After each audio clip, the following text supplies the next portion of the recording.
I'm Nic Rohloff. This is Dolphins Today by Chat Sports. The Dolphins did not have a good season last year. They had a lot of problems, but we know what their biggest problem was.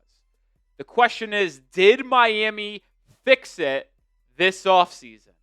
I believe they have, and I'll talk why. But what is that biggest problem? Without a doubt, the biggest issue for the Dolphins in 2024 was their offensive line. I don't think it's rocket science saying that. There was a lot of things that went wrong for Miami last season. Tua's inability to stay healthy. The defense getting banged up. Bradley Chubb never playing. But that offensive line was absolutely brutal. And to me, maybe I'm drinking the Kool-Aid, folks, but I believe that offensive line has been fixed. I do. I don't think this is hopium. I think this is a legit solution with what Miami did in free agency, what they did in the draft, and you even have to take it back a year ago in the 2024 NFL draft when Miami drafted an offensive lineman early in day 2. And if you want the O-line to be improved from a year ago, there is no reason to jinx it. Hit that like button. You want the Dolphins to go from a bottom 5 offensive line in football, which they were a year ago, to a top half offensive line. Hit that thumbs up icon. If there's 10,000 people that watch this video, I should see 10,000 likes. Because there should be not one single Dolphins fan that doesn't want to see this O-line improve from a year ago. So let's look at the changes that were made from one season to this season. In 2024, the center right tackle will stay the same. It will be Aaron Brewer at center, who was a top 10 center in football last season. And then Austin Jackson is going to be your right tackle. But the changes are at left guard, left tackle, and right guard. Terron Armstead retires. In comes the second-round pick, Patrick Paul. You let Robert Jones go in free agency. He went to the Dallas Cowboys. You signed James Daniels in free agency to take that spot. Could play right guard, but I would play him at left guard. And then obviously Liam Eichenberg, who has plagued this Dolphins offensive line as a starter in almost every single year of his 4 years in the NFL so far, is likely going to be replaced by the 38th overall pick, second-round Arizona guard, Jonah Savaiinaea. That is legit improvement from one season to the next. Aaron Brewer was awesome at center last season, so getting him as a second-year guy, he'll probably even be better. Austin Jackson only played about half the snaps last season due to a shoulder injury he suffered. If he stays healthy, that's going to be a really good stronghold at right tackle. And then when you think about the improvements on the interior offensive line at left guard and right guard, that's just absolutely massive. And it's hard not to improve from where you were a season ago. If you look at your 2024 offensive line, they were the 27th graded O-line according to Pro Football Focus with a 56th grade. Embarrassing. Pass block win rate. The offensive line had a 56% pass block win rate. 28th in the NFL. The run block win rate wasn't much better. 26th in the NFL with a 70% win rate. The fact that Miami was able to go 8-9 and be somewhat competitive in their games with that bad of an offensive line is kind of remarkable. And the offensive line play that you got a year ago, it's flat out unacceptable. That is embarrassing. And any team that sees their offensive line go out and perform that way should immediately do everything in their power to overhaul the O-line. And that, to me, is exactly what Chris Grier did. Well, look at the O-line as a whole now. If you stay healthy, this is a pretty good O-line, in my opinion. Like, Austin Jackson and Aaron Brewer coming back is huge. James Daniels is a veteran who was absolutely terrific for Pittsburgh a year ago before suffering his injury. Jonah Savaiinaea was widely considered one of the most versatile and best interior offensive line players that you could find in this draft. When you looked at interior offensive linemen, Savaiinaea, Booker, Gray Zabel, those were the top ones.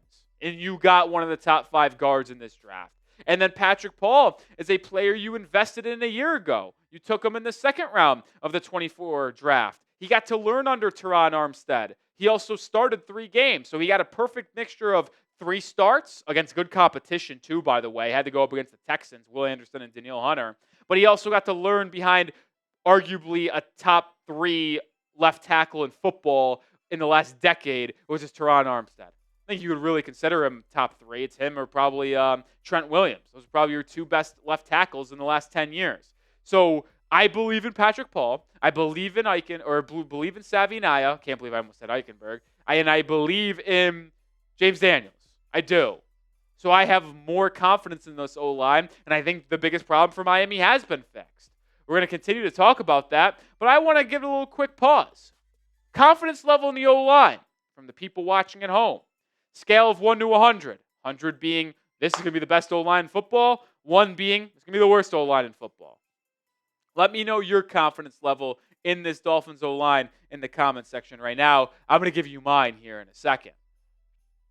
With 2 improvements at left guard and right guard, that should prove to be a really big change for the Dolphins. I mean, I can't overstate going from Robert Jones to James Daniels and Liam Eichenberg to Jonah Savaiinaea.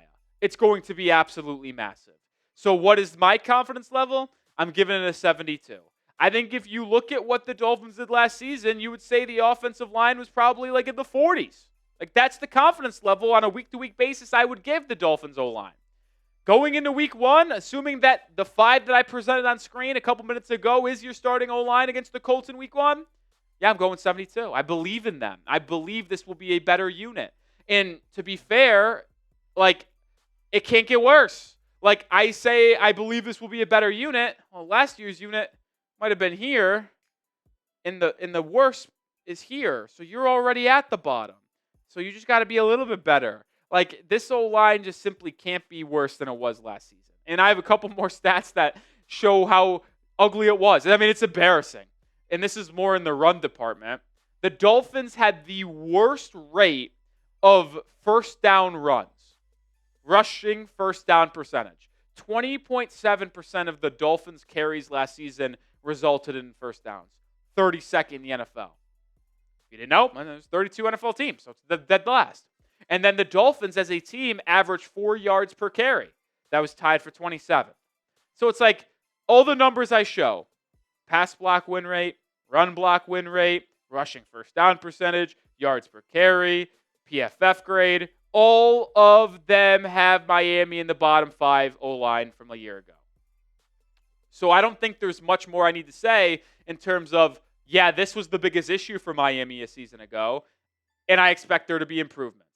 And now I want to look specifically at those improvements, and we're going to start at left guard. The Dolphins gave out one multi-year contract that really had significant value. Like the other multi-year deal they gave out was Nick Westbrook-Ikhine on a 2-year, $7.5 million deal. James Daniels got a 3-year, $24 million deal. That was the biggest contract they gave out. And he's going to come in here to be your starting left guard or right guard. I would start him at left guard. That remains to be seen where James Daniels ultimately starts. But with Robert Jones being as bad as he was last season, there's no other way but up. And I do give Robert Jones credit because Armstead missed time, Austin Jackson missed time. Robert Jones didn't miss any games. He started all 17. So I give him credit on that end. But he wasn't good. And you saw the numbers from James Daniels. Yeah, that he only played 4 games and he suffered a pretty catastrophic injury. No doubt about it. But when he is on the football field, he is playing at a high level. And if you look at his zone run blocking stats compared to his power run blocking stats, it shows you that he's much better in that zone type of scheme, which, if you didn't know, that's what Mike McDaniel runs. So that's a scheme. So, like, that's a perfect fit. And I think James Daniels is going to come in, be perfect, and be ready to roll week 1 against the Indianapolis Colts. More coming here in a second, but make sure you are subscribed to the channel for more daily coverage on the Fins. This is the place for you. We're a family here at Dolphins Today, so join us. It'll be a lot of fun watching Dolphins football together this season, but we're going to have videos in between games and leading up to the preseason and training camp portion of the offseason. Yeah, James Daniels is coming off a torn Achilles. I get how that would be concerning to a lot of fans out there. It's concerning to me. I'm not going to act like it's nothing. But I have the utmost confidence that he will be an upgrade over Robert Jones, even coming off a torn Achilles. I really believe that. And I don't want to just make this the let's shit on Eichenberg and Robert Jones show, but that's truly where things actually are. Like, they were so bad that, like, it can't get worse. So, yes, I do believe James Daniels is going to be a massive improvement. It's why Miami felt good about giving him a 3-year, $24 million deal, and hopefully he's able to reward Chris Grier and Mike McDaniel for believing in him this offseason and giving him that contract. Let's shift it over to the other guard spot, Liam Eichenberg. I mean, the fact that we are released from the clutches of this terrorist is so awesome. Like, I'm sorry, Liam. You're a great guy. That's what everyone says that knows you in the building, but you are atrocious. You just are. I don't want to sugarcoat it. I'm sorry. Ever since he was drafted in the second round out of Notre Dame, he's been horrible. The only thing he's got going for him is that he knows Mike McDaniel's scheme, and he's versatile. He's played tackle, he's played guard, he's played center. But he's also been one of the worst players in all of the NFL. Anything, and I mean anything, would be an upgrade over Liam Eichenberg. If the Dolphins drafted a fourth-round guard, it would be an upgrade.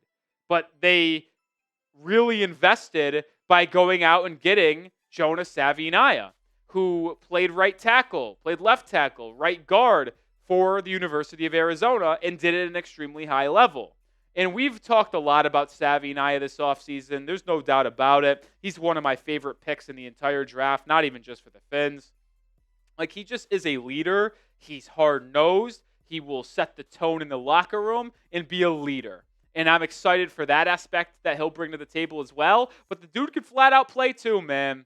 He can flat-out play. He will be a massive upgrade over Liam Eichenberg. Do you feel the same way? Is Jonah Savaiinaea an upgrade over Liam Eichenberg? I think he is. But let me know your thoughts. Y for yes, N for no.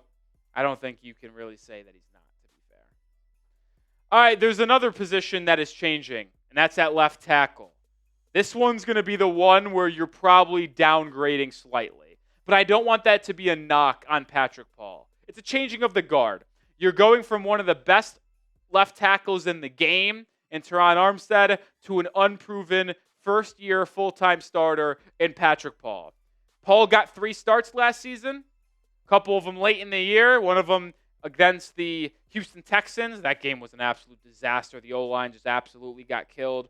Kendall Lamb started at right tackle. Paul was at left tackle. Jackson Carman got PT. It was brutal.